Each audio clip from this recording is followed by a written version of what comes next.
in the last video, I gave you just a taste of what is homeschooling. And one of the things that I really emphasized in that video was that currently, thanks to the coronavirus and the school closings, just the awareness of this is not homeschooling, okay?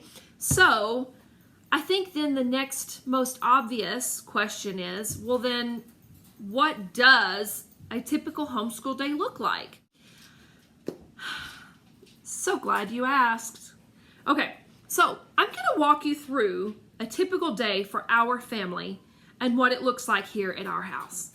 And it's very important, again, to understand that every homeschooling family is different. Different rhythms, different requirements, different structures, different standards. So you're going to find about as many different homeschooling day experiences as you're going to find homeschoolers, okay?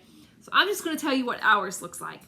And, you know, maybe you'll hear some ideas that you might like to incorporate into your own, or maybe I can try to give you some ideas too of things that didn't work for us. Either way, here we go. I start fairly early in the morning, somewhere between 5:30 and 6:30, because I teach English as a second language online.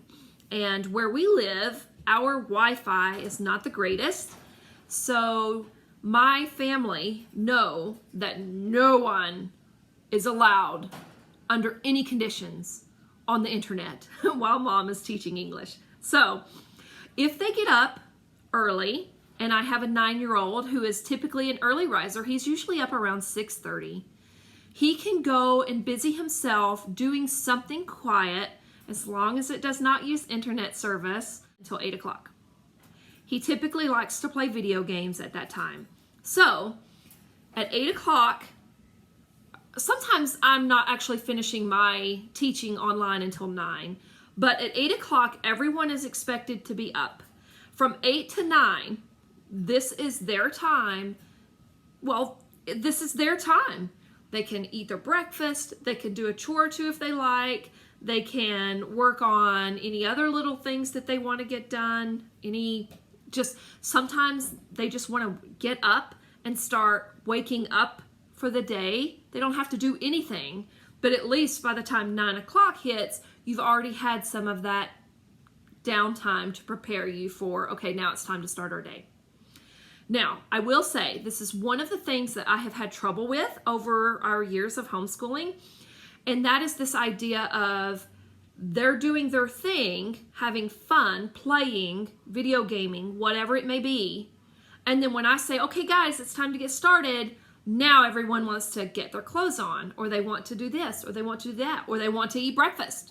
So there's been kind of this thing at our house where I've had to sort of, so that now that they can't eat their breakfast past 9 o'clock. That sounds terrible. I know, it sounds horrible. Whoa. But they were always coming to the work table and saying, oh, well, I can't work now at 9 o'clock because I spent the last hour and a half playing and now I'm hungry. So everyone is required to take care of those needs before we start our day at 9 a.m.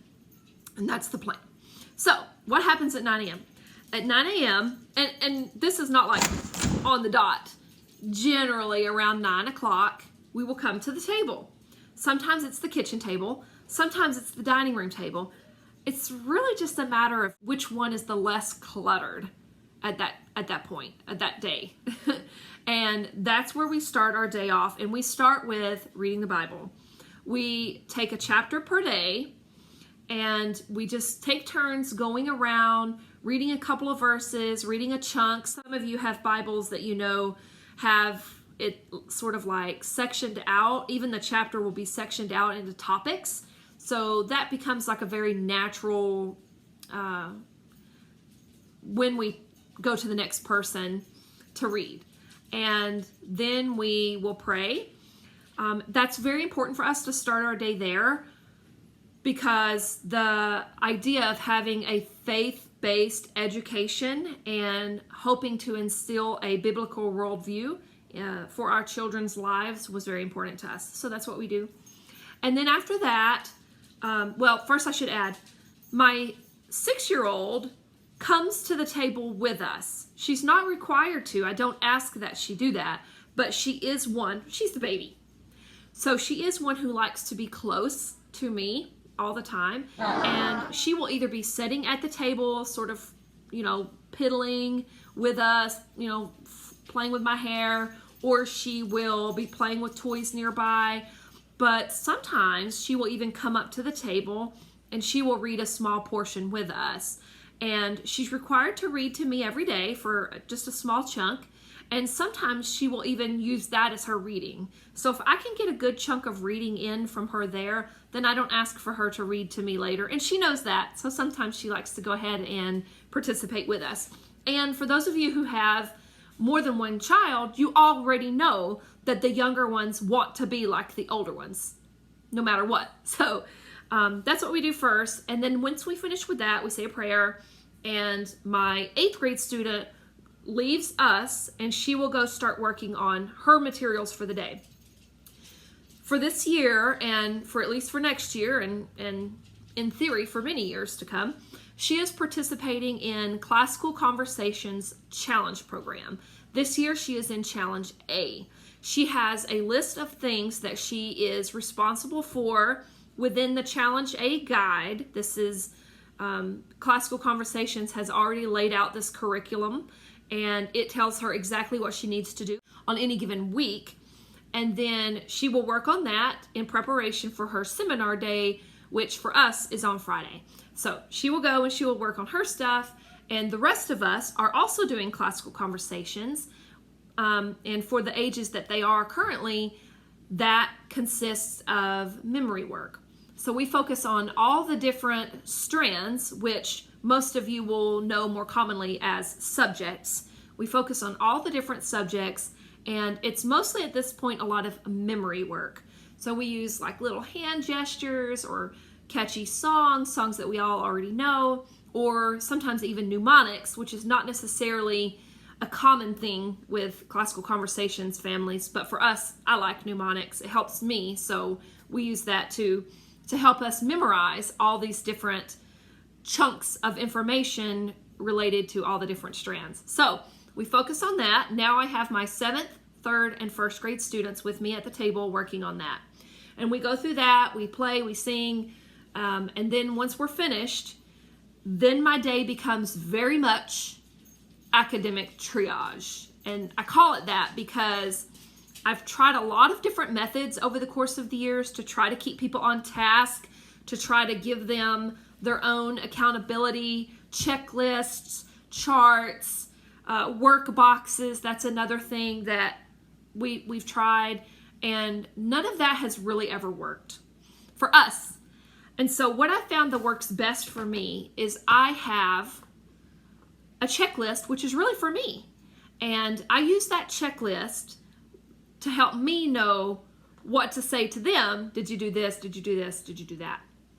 Okay. And I'll talk in a few minutes towards the end of this video about what things we actually do currently this year as part of our educational plan. But first, I just want to describe a little bit more about what the rest of our day looks like. So at this point, we're probably around 10 to 10:30, and we start what I call the educational triage. Most of my kids have a few things that they can work on independently, okay? So I will send them off to go work independently on the things that they can work on. I will tell them, if you come to a question or a problem or something that you don't understand, make your best effort. If you have to, skip it and move on. And then when I am finished working with this person, then I will help you on that. Because this is another one of the things that has been a huge pet peeve for me, is I'm right in the middle of talking to a student, and one of my other kids will come up and say, Mom, I'm like, ugh. I have one kid especially who is very distractible. So if that happens while I'm working with him, we have to start pretty much from the beginning.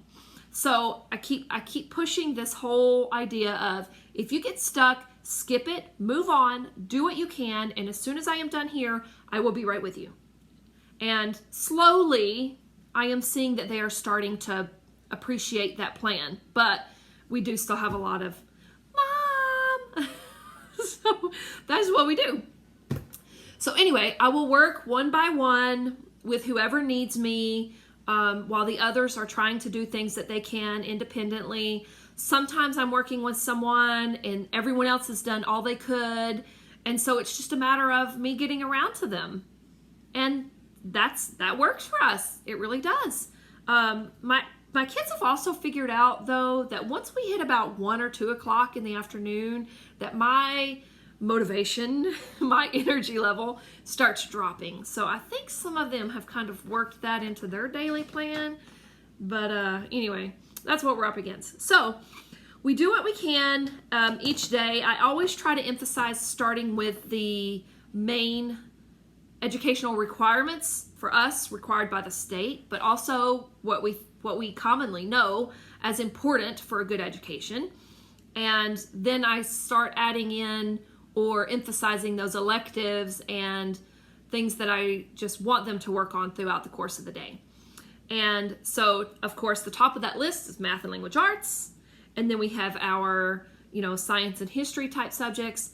And then we start working on the electives like piano, Spanish, those kinds of things. So that's kind of my plan of attack for getting all the things done that we need to get done in a day. And some things I don't require to be done every single day. Like, for example, what would be a good example? I don't know.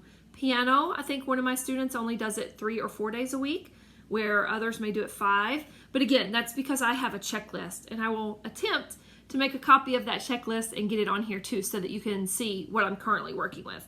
Okay, so what do we actually do in the course of a day? We do Bible, we do CC, we do math. Each student has their own math program that they're working on. And then language arts, again, at whatever level is necessary for where they are and their understanding and learning. My older 3 do piano, some of them more faithfully than others, and we use an online piano tutorial. And maybe if you're interested, I could do a video about that to let you know what we think and how it's gone for us. My oldest daughter also does voice. So 3 or 4 days a week, she is expected to spend a little bit of time on her own working on whatever songs that her voice coach has tasked her to work on, learning the lyrics, doing warm-ups, practicing. She's often got a audition coming up for one thing or another, so she works on that. We do 2 of my students, my 7th grade student and my 3rd grade student are also both doing typing. My 7th grade student he does not do very well with handwriting. He doesn't have the patience for it. His handwriting is not great, and his focus and attention is very limited. So I've been working really hard on the last couple of years to try to push him in the direction of being able to type, because I think that's important for him, especially to be able to produce quickly, and especially like if we're working on things that require doing a rough draft and then going back and making improvements or corrections. I want him to be able to do that quickly without having to rewrite the whole paper over again. Ugh. So another thing, this is my own personal opinion, we are living in a world where kids are using electronics, laptops frequently. And it drives me bonkers to see kids doing the hunt and peck.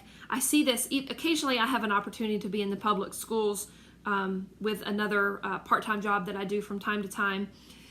But I see kids in classes, 3rd, 4th, 5th grade, who are doing this. And I know for the majority of them, this is going to be a hard habit to break once they hit the actual keyboarding classes in high school. So that was very important for me, for the kids to learn keyboarding, typing, whatever you want to call it, at a fairly early age.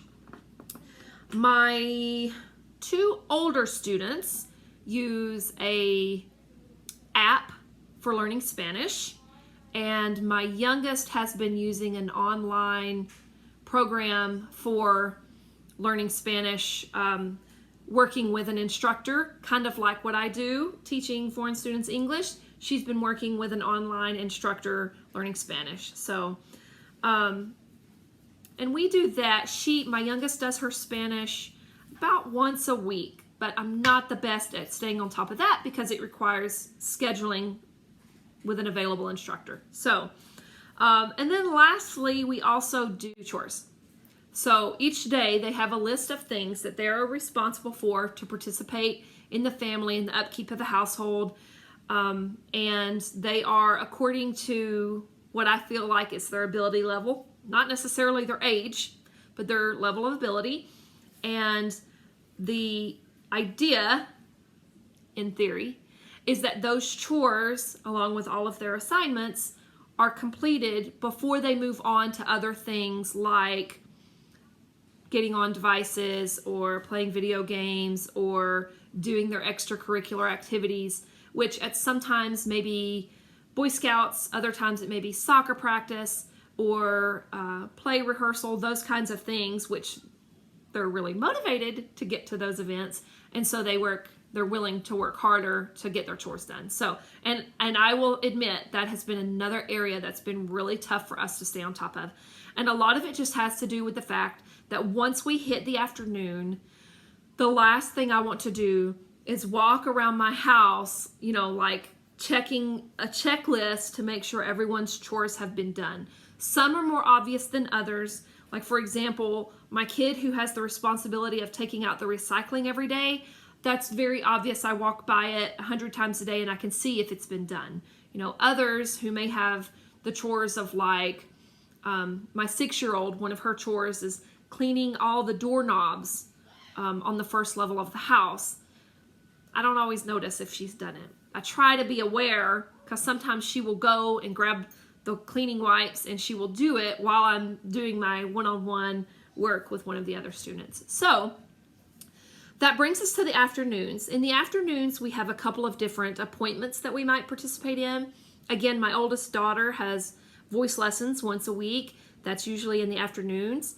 And she's also participating in a homeschool drama group this year, which meets 2 or 3 hours each week in the afternoon. I am hopeful that there will be enough openings available in the program for at least 2 of my other students to join next year and participate there. Of course, everything right now is kind of up in the air because of all the concerns over the coronavirus. So we'll see, but that's my hope. My younger 2 enjoy playing soccer, but we don't play every season. It really just depends on what our schedule looks like and how many evenings that we need to be able to devote to the schedule for practicing, because we try very hard not to be out of the house too many nights per week. My oldest son participates in Boy Scouts, but he's kind of in between troops right now. The troop he was participating in once a week, they disbanded, and so now he is looking for a new troop. But of course, we were planning to do that at the first of the year, and then it kind of got pushed off a little bit because we weren't really sure where to look, and then we ended up now with all the closures, so it looks like it's probably going to be at least fall before we're looking back in that direction. But anyway, one last thing. You heard me mention about the classical conversations work that we do as part of our school day. And I mentioned that we have, that my oldest daughter had seminar day on Friday. On Fridays, the whole of us will go to our Classical Conversations campus, and we participate there with other families, learning and reviewing and focusing on all the same information that we've been working on. Actually, we learn there and then we work on it through the week until we get back there again, just to be clear.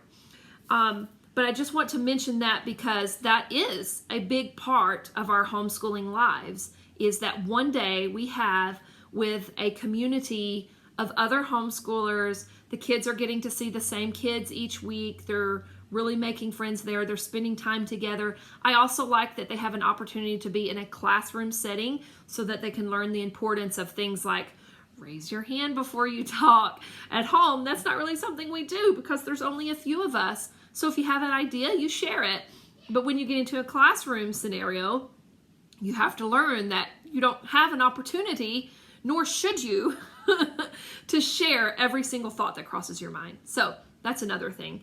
A lot of families participate in co-ops, and while Classical Conversations is not a true co-op, it's kind of a similar idea, just in that we are leaving our home and we're going out and we are learning and growing and socializing with other homeschoolers. So generally, that's what our days look like. And, you know, again, some days are great, some days are not so great. Some days we will, instead of doing, you know, a chunk of focus on one of those areas, we may go to the park, or we may go to the library. We may even go see a movie. I like to participate in field trips, you know, where you might get a chance to go and learn something about, I don't know, reptiles or something like that. So we do try to take off maybe 1 or 2 days per month and do something a little bit more special. That's important for all of us, for our mental health, and also just to avoid every day looking exactly the same. And then that's basically our homeschool life in a nutshell. So if you have any other questions, if you're curious about one of the things I mentioned, but maybe I didn't go into enough detail, just add a comment. Let me know. What are you interested in? Where should I go next with these videos? Thanks so much. If you like this video, give me a like, subscribe, tell your friends, and stay tuned for more. Thanks. Hang in there. You're doing a great job.